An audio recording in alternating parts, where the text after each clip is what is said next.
បាទជំរាបសួរបងប្អូនយើងទាំងអស់គ្នាបាទឥឡូវចង់បង្ហាញពីរបៀបនៃការ print ឈ្មោះលើសំបុត្របាទឈ្មោះសំបុត្រខិតជើងខិតមុនកឋិនបងអីបាទយើងមានទាំងអស់ហើយយើងចូលមក Word មកបាទបន្តមកបាទយើងរកនៅក្នុង tab ហ្នឹងគឺមានពាក្យ mailing បាទ mailing នេះយើង click មកខ្លាយ mailing មកវាមានចេញពាក្យ merge mail មកបាទខ្លាយ merge mail ហ្នឹងយើង click មកតបមកយើងរកពាក្យ envelope បាទ envelope ហ្នឹងគឺជាពាក្យសំបុត្រហ្នឹងបកមកវាសំបុត្រលើកមកបាទយើង click កន្លែងហ្នឹងមកវានឹង load ចេញផ្ទាំងមួយដើម្បីយើងអាច select តើយើងចង់ print សំបុត្រទំហំប៉ុណ្ណាបាទវាមានសំបុត្រប្រភេទទូចធំអញ្ចឹងទៅណាទៅតាមសំបុត្រដែលយើងចង់ print ចេញបាទឥឡូវវា load ចេញមកហើយវាមានទំហំផ្សេងដូចជាអានេះទំហំខ្សែ10ហ្នឹងគឺសំបុត្រទូទៅអាសំបុត្រទូចដែលយើងធ្វើលិខិតអញ្ជើញកឋិនអញ្ជើញភ្ញៀវចូលរួមប្រជុំអីហ្នឹងគឺវាទំហំសំបុត្រទូចហ្នឹងបាទ10ហ្នឹងវាមាន11 12 13ហ្នឹងទៅតាមទំហំសំបុត្រអញ្ចឹងបើសំបុត្រយើងអាប្លែងហ្នឹងវាមានទំហំប៉ុណ្ណាយើងយកទៅតាមទំហំហ្នឹងដែរបាទហើយកន្លែងនេះគឺសម្រាប់យើងពេលយើងដាក់ក្នុងម៉ាស៊ីន print បាទយើងចង់បែរវាទៅទិសណាផ្កាប់ផ្ងាហ្នឹងគឺយើងយកឡើយហ្នឹងទៅពេលដែលយើងដាក់សំបុត្រយើងដាក់តាមរបៀបដែលទំហំយើង set ហ្នឹងបាទគឺអានេះយើងដាក់ផ្កាប់បាទយើងដាក់ផ្កាប់ហើយយើងបែរក្បាលទៅខាងឆ្វេងបាទតែបើយើងចង់ដាក់ផ្ងាក៏បានដែរបាទយើងចង់ដាក់ផ្ងាយើង click កន្លែង back page ទៅវាចេញផ្ងាមកអញ្ចឹងពេលដាក់សំបុត្រនៅម៉ាស៊ីន print យើងដាក់ផ្ងាដែរបាទវាមាន option វាច្រើនបាទយើងអាច select យកបានហើយកន្លែងនេះយើងអាច select ទៅវាដាក់ដេកចំហៀងអីផ្សេងយើងមើលបាទយើងអាចនេះបានពេល set ហើយយើងចុច OK មកវាចេញទាំងសំបុត្រមកវាមានកន្លែង print text ហើយនឹងយើងចង់មាន logo យើងដាក់នៅលើទៅយើង insert text មក reset logo មកយើងដាក់បានឡើយលើហ្នឹងយើងចង់ដាក់បាទហើយកន្លែងនេះយើងសម្រាប់យើង print ឈ្មោះបាទ print ឈ្មោះហើយឥឡូវនេះជា default យើងអត់ទាន់មាន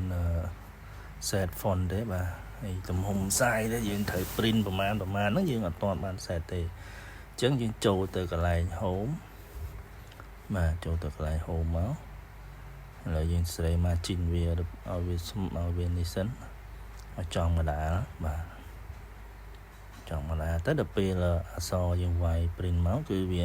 ចាប់ផ្ដើមពី margin ដែលយើង set ហ្នឹងមកហើយបាទពីឆ្វេងមកស្ដាំហ្នឹងហើយយើងដាក់បើល្អខ្ញុំគិតយើងដាក់វាចង់មកដាលទៅបាទហើយឥឡូវយើង set font ខ្ញុំប្រើ Moonlight បាទហើយសារជាទូទៅគឺប្រើ Moonlight បាទយើងដាក់ឲ្យកណ្ដាលមកបាទឥឡូវខ្ញុំសាក Moonlight ហើយ font size 12បាទហើយយើងសាកតេស្តវាយមើលតើវាបានទំហំហ្នឹងវាសមនឹងលិខិតយើងអត់បាទសំបុត្រយើងអត់អញ្ចឹងយើងសាកមើលទៅវាអូខេមើលទៅវាធំមុំតែយើង print ទៅឃើញស្អាតបាទនេះយើងសាកមើលវាវាយឈ្មោះតួនាទីគាត់ហើយអង្គភាពគាត់មកបាទអញ្ចឹងមានន័យថាយើងសាកតេស្ត font អសហ្នឹងតើយើងវាយបានប្រហែល character តើបើសិនជាយើង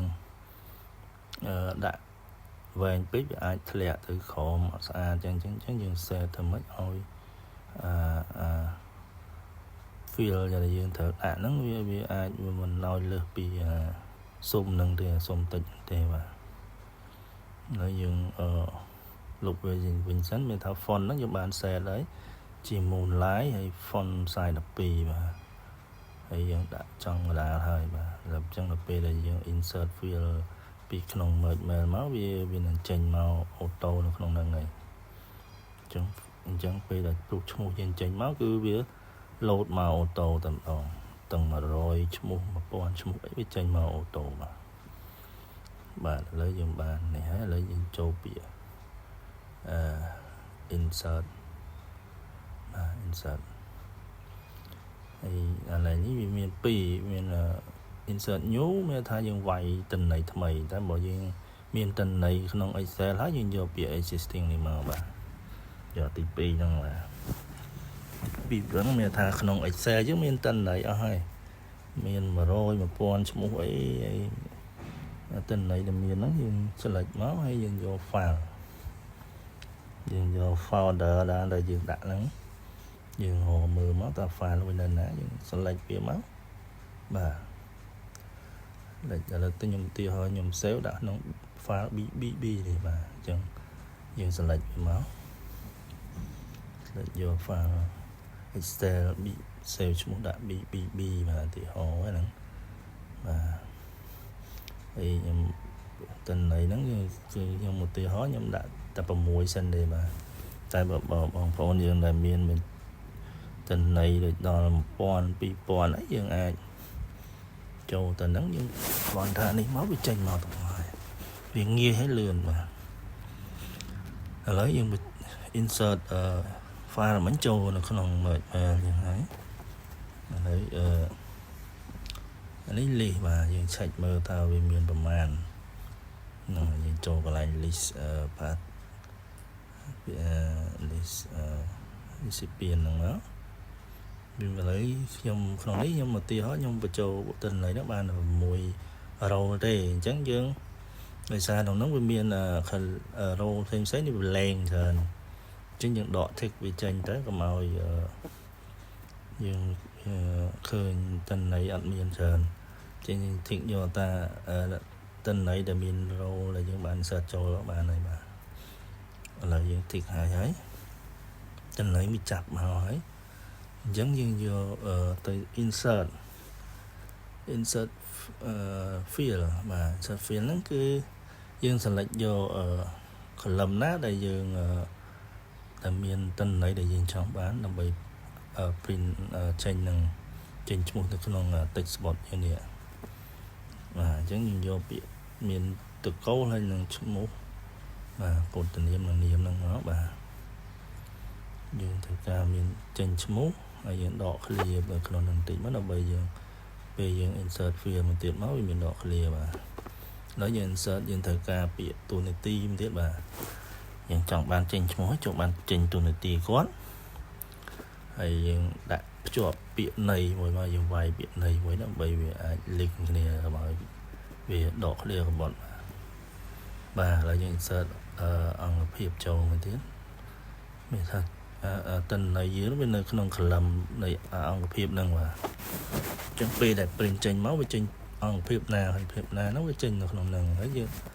ដោយសារយើងដាក់នៅលើវែងពេកយើងតម្លាក់បន្ទាត់មួយមកកុំឲ្យពេលដែលចេញមកវាដាច់ជាងដាក់ស្ថាប័នមួយទៀតនៅក្រោមបាទអញ្ចឹងដល់ពេល print ចេញមកគឺឈ្មោះស្ថាប័នហ្នឹងវា load នៅខាងក្រោមជួរទី2ហ្នឹងបាទឡើយនេះមានថាគេបង្ហាញថាទិន្នន័យយើងមានតែ6 row ទេបាទហ្នឹងបើយើងទិន្នន័យយើងមាន1000យើងនឹងប្រាប់នឹងដាក់ថា1000 row ហើយបាទអញ្ចឹងយើង print មកវាលឿនអូតូលឿនតែម្ដងយើងមិនបាច់ print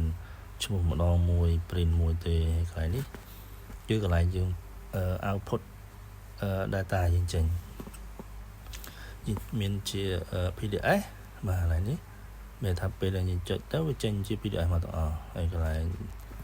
នេះវាមាន in video ហើយនឹង print តែម្ដងបើយើង print តែម្ដងយើងមិនបាច់ចាំនេះទេយើងវាចេញជាក្នុងម៉ាស៊ីន print មកតែបើយើងចង់ផ្ទៀងមើលថាតើទិន្នន័យយើងដែល print out ហ្នឹងវាត្រឹមត្រូវវាស្មើវាអត់ធ្លាក់បន្ទាត់ធ្លាក់អីយើងយក in video នេះមកបាទតែចុចមកវាចេញនៅក្នុង Word យើង load គ្រប់ទិន្នន័យដែលយើងមាននៅក្នុង Excel នឹងតែម្ដង ដែលមាននៅក្នុង column មួយដែលយើងបាន insert វាហ្នឹងហើយវានឹងចេញទិន្នន័យនៅក្នុង column មួយជា row គ្រប់ row ទាំងអស់ឧទាហរណ៍ឥឡូវក្នុងនេះមាន6 row អញ្ចឹងវានឹងចេញទិន្នន័យទាំង6 row នៅក្នុងនឹងតែម្ដងបាទអញ្ចឹងងាយស្រួលមែនតើយើងអត់ចាំបាច់វាយម្ដងមួយវាយ list ម្ដងមួយ copy ផាយទេគឺវាចេញអូតូតែម្ដងចឹងវាស្រួលសម្រាប់បងប្អូនយើងដែលធ្វើលិខិតអញ្ជើញអីច្រើនអីចឹងយើងប្រើវិធីនេះវាងាយស្រួលបាទហើយយើងគ្រាន់តែផ្ទៀងទេយើងមិនបាច់ទៅវាយឡើងវិញទេតើវាធ្លាក់បន្ទាត់អត់អីអត់យើងស្រួលបាទស្រួលមែនតើបាទហើយយើងអត់ត្រូវការប្រើពេលវេលាយូរទេហើយក៏អត់ចំណាយពេលច្រើនដែរសម្រាប់ការនេះហើយបន្ទាប់អស់យើងអាច print បានបាទយើង select ម៉ាស៊ីន print ម៉ាស៊ីនអីយើងមកបាទយើងអាច print ទៅវាចេញមកក្នុងជាសរសមុទ្រមកយើងតែម្ដងបាទឥឡូវក្នុងនេះយើងមានទិន្នន័យតែ6ទេអញ្ចឹងវា load នៅក្នុង Word យើង6នឹងតែម្ដងបាទពីសូលបាទសូមអរគុណបាទសូមជួយ like ជួយ share ផងបាទបងប្អូនយើងដែលបានព័ត៌មាននេះហើយបាទសូម